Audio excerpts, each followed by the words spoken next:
there.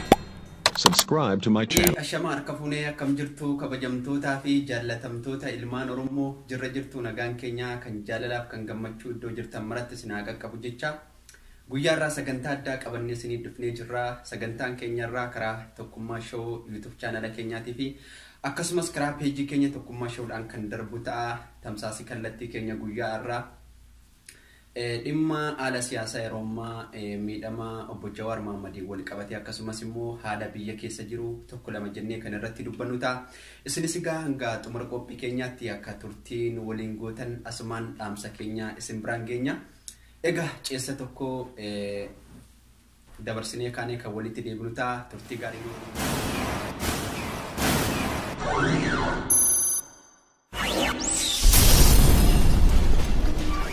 Egaa kabajamtootaa fi hordoftoota Tokkummaa Show har'a deebinee nagaan keenya bakka jirtanitti sinaa qaqqabu jenna. Egaa wanni nuti har'a qabannee dhufnee haala siyaasa biyya keessaa akkasumas immoo hidhamuu obbo Jawaar Mohammadii fi akkasumas dhukkuba mana hidhaa kana keessatti isarra gahaa jiru wal qabachuudhaan guyyaa kaleessaa haala addaatiin karaa social mediaatiin kan deemaa jirudha. Egaa obbo Jawaar Mohammad erga hidhamee ji'oota tokko lakkoofsee jira. Rakkoo fi dararaan guddaan akka achirratti irra gahaa jiruu fi akkasumas akka dhukkubsatee jiru yaada isaa himachaa jira. Uummanni Oromoo maal gochuu qaba? Yaada kana akkamitti wal cina dhaabbachuu dandeenya isa jedhu irratti qabannee dhufne. Egaa gara sanaan darbuun dura qabxii lama kaasna. Irra caala obbo Jawaar Mohammad hidhamuu kana keessatti namoonni akka inni mana hidhaa keessaa hin baane haamilee itti ta'aa jiruu fi akkasumas wantoota hin taane social media irra fuudhee deemuudhaa fi hammeenya addaa Oromoo gidduutti akka dhufullee wannoonni raawwataa jiran hin jiranii. Humnoonni kun dura ofirraa akka irraa of ittisuu qabanillee dhaamsa keenya kana keessatti qabannee kan dhufne ta'a. Egaa Jawaar Mohammad ergi uummata Oromootiif hojjechuu jalqabee waggaa 13 ol biyyoota alaa keessa taa'ee keessattuu qabsoo waggaa 5 keessatti immoo carraa qabeessa ta'ee uummata Oromoo tajaajiluudhaan egaa uummata Oromoo laphee ol qabachiisee uummata wayyaanee biyyarraa galchuudhaan egaa Oromoon mootummaa mataasii akka ijaarrattuu fi akkasumas qeerroon Oromoo akka kabajamu nama godhe keessaa isa tokkodha. Kana hunda keessa darbee yeroo hunda wanti afaan isaatii bahu aktivistii jabaa fi akkasumas immoo nama xiinxala ta'ee biyya sana tajaajiluu fedhu nama ta'e of agarsiisaa ture jechuudha. Mootummaa ta'uu fi akkasumas nama mootummaa morkatee waan akkasii hojjetu hin turre. Egaa argii gara biyyaatti galeen booda dadammiqiinsa uummata Oromoo biraa fi akkasumas ayyoolee Oromoo biraa dhufeen gara dhaaba siyaasa Oromootti ergii makatee baay'ee tokko harkaan wal dhaamaa argii dhufte. Egaa namni kun nama dardaraa nama uummata Oromootii sabboonummaa cimaa fi sabboonummaa jabaa qabudha. Egaa dogoggora hayyoota biraa ka'anii gara dhaaba siyaasaatti ergii makatee hedduu uummata Oromoo biratti qabxiinsaa gadi bu'aa dhufe jechuudha. Maaliif kana sirriitti ilaaluu qabna jechuudha. Jawaar Mohammad balleessee osoo hin taane hawaasa isa booda deemee jabaadhu jedhu bakka hin taanetti illee harka rukutee bakka ta'utti illee harka rukutee harkaa wal maketu Jawaar Mohammad akka inni rakkoo kana keessatti dararamuu fi rakkoon kun ammallee itti jabaatu kan godhaa jiru keessattuu uummata diiyaaspooraati jechuudha. Uummanni Oromoo maal gochuu qaba? Jawaar Mohammad kabajaansaa fi jaalallinni uummata biraa qabu mana hidhaa seenee achirratti illee rakkachuu osoo hin taane kabajaa guddaa fi ulfina guddaa lubbuu qeerroo Oromoo fi lubbuu abboolii keenyaa nama baasee asiin nu ga'edha. Har'a wanni Jawaar irratti rakkoon kun akka dhedheeratu godhaa jiru warra diiyaaspooraati jechuudha. Diiyaasporaan kuni akkamitti Jawaar irratti rakkoo kana jabeessaa jiru isa jedhu wama waliin argaa jirrudha jechuudha. Wantoota hin taanee fi wantoota hin fakkaanne iddoo biraatiin fiduudhaan akkaataa mootummaan kun itti nama kanatti jabaatu kan godhaa jiru nuyiidha jechuudha. Teenyee of laaluu qabna, sirriitti madaaluu qabna. Hamma mootummaan kun illee haamilee jabaadhaan akka inni nama kana laalu kan godhaa jiru. Keessattuu maqaa ayyooleetiin maqaa beektotaatiin warri biyya alaa kanarra ta'anii miidiyaalee adda addaa irratti hojjetanu wantoota safuu Oromoo cabsee fi wantoota safuu amantii keenyaallee cabse warroota hojjetan kanatu daandii Oromoo kana yookiin qabsoo Oromoo kana kan burjaajessaa jiruu fi hayyuun keenyallee akka inni mana hidhaa keessatti rakkatu kan godhaa jiru warroota biyya alaa kana keessaa hojjetaa jiran jechuudha. Kanaafuu hawaasni Oromoo biyya keessaa biyya alaa jirtan tokkummaa keenya jabeessinee dhugaa Oromoo irra dhaabbannee namoota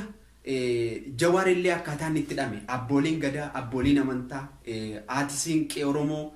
dhimma Jawaar Mohaammed kana keessa galanii karaa dhugaadhaan mootummaa kanaa waliin akka hojjetan wanni humnaan deemamee furmaata argatu tokko hin jiru. Mootummaanis akkuma namni aamilee ofii jabeessaa deemuun abbaa irrummaa isaa jabeessaa deemaa jira jechuudha. Maaliif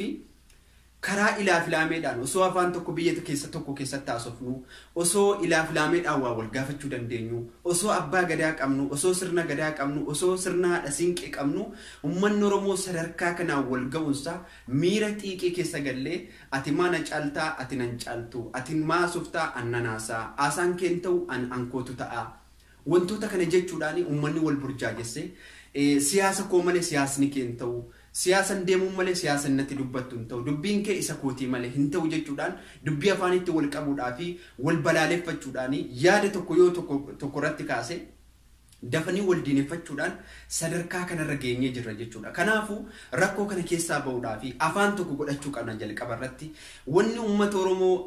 gandaaf kutaadhaan wal cirsiisee addaan wal baasaa jiru dubbii nuti asirra teenyee dubbannudha jechuudha. Dubbii kana gabaabsuuf immoo nutis akka ilma Oromoo tokkotti gad dhaabbannee kan dogoggoreen dogoggore jennee kan gaarii hojjeteen gaarii hojjeteera jennee kan dogoggore immoo dogoggora kee kana sirreeffadhu dogoggora jirta daandii dogoggoraarra jirta jennee yoo wal gorfachuu hin danda'in ilmaan Oromoo ammallee rakkoo kana keessaa bahuu hin danda'u jechuudha. Fakkeenyaa fi dhukkubsachuu obbo Jawaar Mohaammed wal qabatee hiriirri guutuu Oromiyaatti labsameen qeerroon hedduu lubbuu isaanii dhabanii jiran qaama isaaniirra miidhaan guddaan qaqqabee jira. Hammallee burjaajeensi kun kan dhaabbatu miti jechuudha. Kanaafuu ilmaan Oromoo namni siyaasa fedhe deeggare namni siyaasa fedhe fudhatee deeme kan siyaasa dhugaa qabatee deemaa jiruuni siyaasni kee kun dhugaadha. Bakka kanaatti immoo hanqina qaba jennee wal qeeqaa kan siyaasa ga'umsarra jiru immoo siyaasni kee bareedaadha jennee akkuma kana deeggarre kan hanqina qabu immoo hanqina qaba jennee dhugaa Oromoo walitti himnee kutaaf lagaa wal qoqqooduu dhiisnee yoo deemne ummanni Oromoo iddoo deeme hundatti ardii Itoophiyaa osoo hin taane ardii Afrikaa ardii addunyaa irratti illee kabajamee deemuu danda'a jechuudha. Kan kabajaa kana ofirraa fuudhee sadarkaa kanaan dhugaa jiru ammallee gabrummaa guddaa keessa wal galchaa jiru nuti ilmaan Oromooti jechuudha. Kanaafuu ilmaan Oromoo siyaasa tokkotti hirkannee siyaasa tokko abaaru siyaasa tokko eebbisnee siyaasa tokko abaaru siyaasa tokko abaarree siyaasa tokko eebbisne osoo hin taane akka sirna gadaa Oromootti akka ilmaan Oromoo kan abbooliin keenya kan keessa darbaniitti wal dhaggeeffannee ilaafilameedhaan yoo deemne wanni furmaata hin argatin hin jiru jechuudha. Kanaafuu hawaasni keenya bakka jirru hundatti yaada keenya yaadaan mormaa yaada walii kabajaa maalummaa deemokiraasii fi maalummaa siyaasaa yoo baranne rakkoo nuti keessa hin darbin hin jiru jechuudha. Wanni amma Oromiyaa keessatti deemaa jiru waan rakkoo kana keessaa nu baasu osoo hin taane waan rakkoo kanaa olii nutti fiduuf deemaa jirudha wanni Oromiyaa keessatti deemaa jiru. Kanaafuu miira xiiqii keessa gallee hammeenya irratti wal yaadu sadarkaa jibbiinsaa irratti honnee guutuudhaan wal jibbuu osoo hin taane siyaasa walii jibbuu sirna siyaasa ofii walii jibbuu kana irratti hundoofnee yoo deemne uummata Oromoo rakkoo keessaa baasuu dandeenya waan ta'eef hawaasni keenya tokkummaadhaan kaanee rakkoo amma jiru kana keessattuu manguddooniin keenya abbooliin amantaa rakkoo gidduu warra siyaasaa jiru kana gabbaanii uummata Oromootiif ergii dhaabbatanii akka abboolii amantaatti abbooliin amantaa tokko yookiin amantaa namoota miliyoona meeqa of keessaa qabu bakka bu'anii dhaabatu waan ta'eef akkasumas abbaan gadaa Oromoo uummata Oromoo biratti kabajaa guddaa waan qabuuf akkasumas haati siinqee Oromoo kabajaa uummata Oromoo guddaa biratti waan qabduuf gidduu deemanii rakkoo kana furuudhaaf akka hojjetan akka qeerroo Oromoo tokkotti dhaamsa kana dhaamu barbaannaa. Ibidda gidduu jiraatti bobeessoo osoo hin taane bishaan gidduu jiraatti naqnee rakkoo kana qabbaneessuu irratti qeerroon Oromoo biyyoota adda addaa jirullee bifa kanaan hojjennee yoo jenne hawaasa keenya rakkoo keessaa baasuu dandeenya waan ta'eef hawaasni keenya tokkummaadhaan kan rakkoo keessa jiru yoo jiraatellee waliin taane akkuma yeroo wayyaanee waliin falmachaa turre har'allee yeroo biyyattiin keenya rakkoo keessa galtu tokkummaadhaan yoo kaane yoo dhugaa qabannee deemne rakkoo keessaa hawaasa keenya baasuu dandeenya waan ta'eef hawaasni keenya tokkummaadhaan kaane waan kana keessaa wal baasuu qabna isiniin jenna. Egaa kabajamtootaa fi jaallatamtoota keenya egaa yaada keenya kana isinis hojiirran oolchitanii hawaasni Oromoo biyyoota hunda jirtan dhugaa irratti hundooftanii siyaasa tokko keessaa baatanii siyaasni kun namni siyaasa tokko keessatti miira siyaasa tokko keessa laphee guutuudhaan itti galee siyaasuma sana dhugaa itti fakkaachuu danda'a waan ta'eef nuti yeroo siyaasa tokko haasofnu giddu galeessa deemnee siyaasa kanarraa isa tokko balaaleffachuu osoo hin taane isa kanarraa siyaasa isaa barree isa sanarraa siyaasa isaa barree isa kamtu dhugaadha isa kamtu dhara jennee immoo addaan baafannee hawaasa keenyaaf hojjechuu qabna malee siyaasa tokko diina godhannee siyaasa tokko immoo fira yoo godhannee kun rakkoo ummata kana keessaa baasuu hin danda'amu waan ta'eef akkasumas immoo miidiyaaleen Oromoo yeroo ammaa hojjetaa jirtanu namoota siyaasa mataa keessanii deeggaruu qofa miidiyaa keessan irratti affeerrattanii nama sin faarsu nama sin jaddu nama waan sin barbaadan qofa dubbatee deemu miidiyaa keessan irratti affeerrattanii yoo dubbachistan ta'e siyaasa Oromoo furuun jedhamu sun namoota siyaasa Oromoo giddugaleessa godhatee isa keessanis qeeqaa isa immoo qeeqamuu qabus qeeqaa isa keessanii dhugaasaa dubbataa isa dhugaansaa dubbatamuu qabu dhugaasaa dubbataa irratti dubbatu yoo fiddan ummata Oromoo yeroo gabaabaa keessatti ummata biratti fudhatama godhachuu dandeessan akkasumas immoo ummata kana rakkoo keessaa furuu dandeessan jechuudha yeroo baay'ee miidiyaalee Oromoo biratti kan mul'atu akkasumas immoo warra siyaasaa biratti dhaabbilee siyaasaa biratti kan mul'atu namoota isaan deeggaran malee namoota isaan morman ofitti fiduu ofitti qabuu hin danda'an maaliif namni isaan kunis Oromoodha maaliif na mormee maaliif yaada koo kana fudhachuu dide jedhanii yoo walitti dhufanii haasofsiisan achi keessaa qabxii bareedaa qabatanii irraa waan furmaata irraa argachuu danda'u waan ta'eef yeroo baay'ee wal balaaleffachuu fi namoota nama sana faarsu yookaan siyaasa isaanii faarsu qofa qabatanii dhufuun ummata Oromoo biratti fudhataman qaba maaliif namni siyaasaa kaminuu bakka itti jaallatamuu qaba fakkeenyaaf dhaabbileen siyaasa Oromoo bakka 10tti deeman kurnan sunuu namoota isaan deeggaruu qabu yoo namoonni dhufanii irratti affeeraman giddugaleessa ta'ee dubbatee siyaasa sana biratti siyaasa kana biratti siyaasa isa sana biratti bakka kurnanuutti fudhatamuu danda'u waan ta'aniif hunda isaanii walitti affeeranii yookaan namoota siyaasa isaanii bakka hunda dhaabbatee qeequu danda'u isaan faarsu qofa osoo hin taane isaan qeequs yoo affeerratan achi keessaa furmaan argamuu danda'a waan ta'eef achi keessaa dhugaan argamuu danda'a waan ta'eef bifa kanaan osoo deemne baay'ee gaariidha kanaafu haala ammatti deemaa jiru kanarraa of jijjiirree hawaasa keenya rakkoo kana keessaa baasuudhaaf sirriitti hojjechuu qabna ilmaan Oromoo bakka jirtanutti dammaqinsa gootanii tokkummaa Oromoo irratti diinummaa Oromoo irratti hojjechuu osoo hin taane tokkummaa Oromoo irratti hojjechuu qabna warroota amma diinaa waliin hojjetan yookaan maqaan isaanii diinaa waliin badee jirullee akka jirri diinaa waliin maqaan isaanii hin banne fakkeenyaaf yeroo baay'ee kan mootummaan biyya keessa jiru kana warroota siyaasa ammaa yookaan paartii amma jiru kana yookaan paartii kaafaa'oo himatu diinaa waliin hojjetaa jirudha yeroo baay'ee kan maqaa isaanii dha'u isaanis immoo akka diinaa waliin hojjetaa hin jirre asbaanii ummata Oromootti agarsiisuu qabani fakkeenyaaf TPLF waggaa baay'ee ummata Oromoo waggaa 27 ol ummata keenya gabroonfataa turte ummata Oromoo hedduu mana hidhaatti guuraa turte har'a immoo akka nama Oromoodhaaf quuqame alaabaasii fi alaabaa Oromoof duuba fannisanii yeroo hedduu miidiyaa isaanii irratti dubbachaa jiru jechuudha alaabaa kaleessa ittiin Finfinnee keessatti dhala keenya fixaa turan kutaalee Oromiyaa hunda keessatti dhala keenya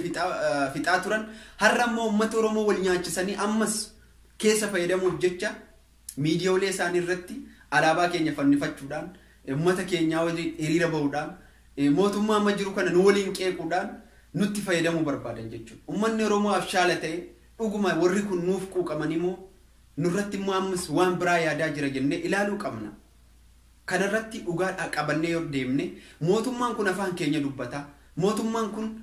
waan nuti jennuun dhagaa karaa dhugaatiin abboolii gadaa keenyaa fi abboolii amantaa keenya qeerroo keenya tarsiimoo dhugaatiin yoo fudhannee deemne mootummaa kanallee yeroo gabaabaa keessatti rakkoo irraa furuu dandeenya yoo ofii jedhe hin qajeela yoo ofii hin jenne immoo achi buqqa'uu danda'a waan ta'eef ummanni keenya tarsiimoo akkasii qabannee deemuu qabnaan siniin jedha egaa guyyaarraa dhaamsi keenya kanuma fakkaata odeeffannoo biroo qabannee kan isinitti deebinu ta'a nagaan nuuf ta'a galatoomaa siniin jenna egaa kabajamtootaa fi hordoftoota tokkummaa shawoo guyyaarraa yaada qabannee dhufnee asumatti golamna yaada biroo qabannee hanga walitti deebinutti turtii garii isinii haa ta'u jenna yaada biraamoo qabannee karaa tokkummaa shawuudhaan isinii qabannee dhufna YouTube channel keenyallee subscribe gochuudhaan akka nu hordoftan asumaan dhaamsa keenya isinii dhaamna akkasumas karaa tokkummaa shawuu page keenya like yoo gootan odeeffannoo gaggabaaboo biyya keessaa fi biyya alaa qabannee kan isinii dhufnu ta'a egaa nagaan nuuf ta'a